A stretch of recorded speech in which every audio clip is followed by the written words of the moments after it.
Katilunga pasabik mun malatu hilaya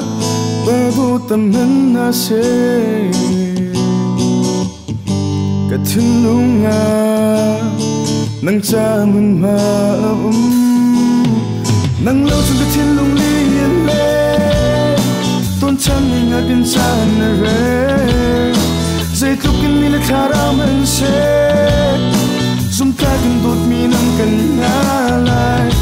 zan man kan ton zona dot mi thang lai cái xiang tôn lâu đang kan sham kara hin wa mi silo ni khazan khat a chun kan cha ton chan chan a par shim lai lung thong in si dot mi zum ta de lung mai zo zan kan hun ti la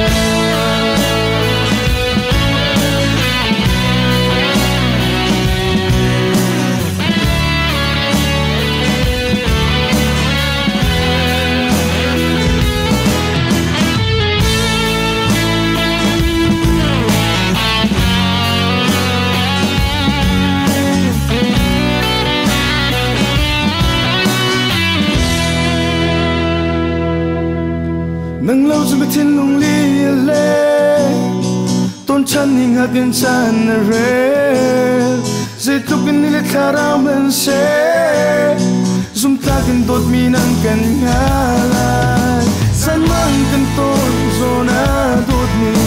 thang lai cái xiang tôn lâu đang kan sham kara in wa mi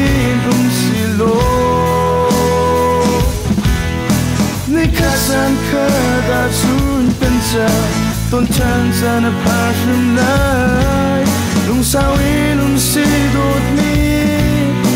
zum ta gi nung man zum zal kan hun ji la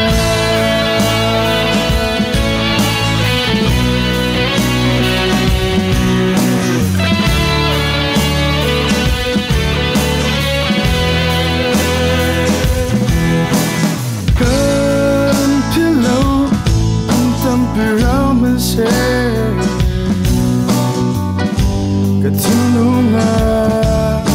pasabik mun malatu hilaya bago taman nase